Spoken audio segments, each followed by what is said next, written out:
Imagine fighting so much that you stop feeling anything. No fear, no adrenaline rush, not even anger. Each punch becomes as ordinary as breathing. And violence stops feeling violent. For some, that's a sport. For others, it's a lifestyle. But what happens when your body, your mind, and your emotions get addicted to chaos?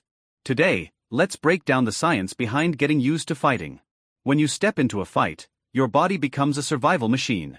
In seconds, your brain floods your system with adrenaline and cortisol. Fear shuts off. Pain fades. Empathy disappears, at least for a while.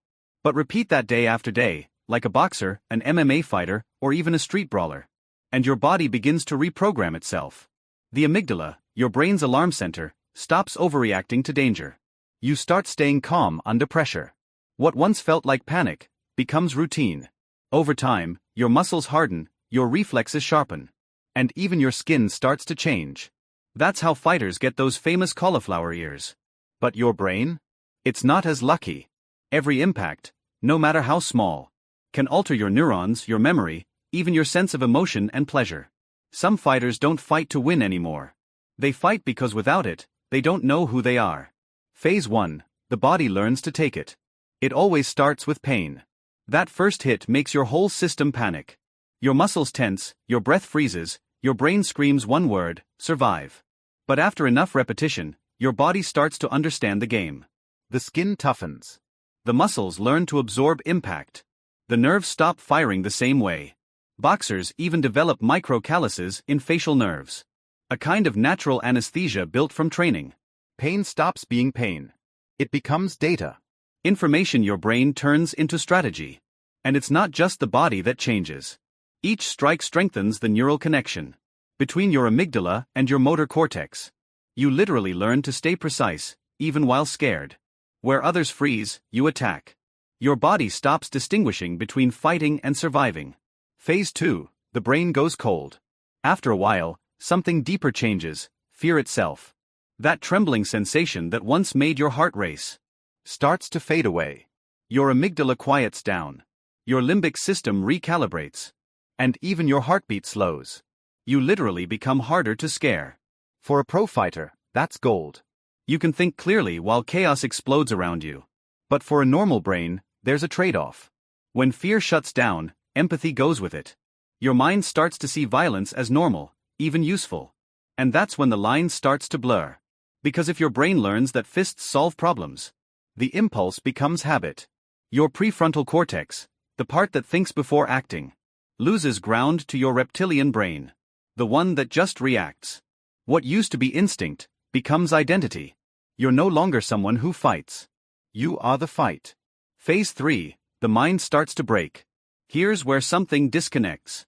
To protect itself, your brain begins to shut down emotions. Fear, guilt, sadness, they all fade into background noise. With every hit, tiny neural networks decay. Especially in areas like the hippocampus and frontal lobe. The same regions that control memory, judgment, and self-control. In boxing, they call it fighter syndrome. A chronic brain injury caused by years of repeated blows. In simple terms, it's like your brain ages before its time. Mood swings, slower speech, memory loss. Even bursts of aggression outside the ring. And the worst part? Most don't notice until it's too late. Outside of sports, things get even darker. Those who fight in the streets, out of survival or habit, develop a kind of reverse PTSD. Instead of avoiding danger, they crave it. Their body needs that adrenaline spike to feel alive. Without it, everything else feels dull or empty. Humans can get used to anything, even violence. And when that happens, you stop reacting like a person. And start reacting like a conditioned reflex. A machine that hits first just to stay safe. So, how many fights does it take to get used to it? After just a few, say 1 to 5. Your anxiety drops and confidence rises. The body stops triggering full alarm mode. After months of regular fighting, 2 or 3 times a week, emotional responses shift. Less fear. Slower heart rate. More impulsive reactions to conflict. After years, or with countless microblows to the head, the risks grow: memory problems, emotional instability, aggressiveness, loss of control. It's not about how many fights. It's about how much damage over time.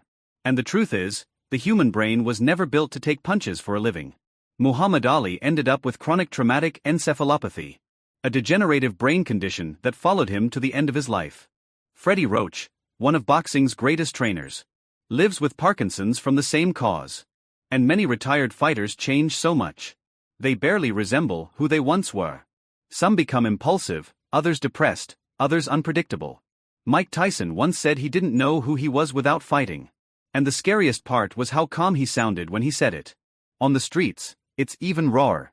No referee, no gloves, no rounds. Just ego, anger, and reflexes learned through pain. There, fighting stops being a sport and becomes a language. Every punch is a word. And those who speak it best often end up lonelier than undefeated. Getting used to things, pain, fear, chaos, can be both a strength and a curse.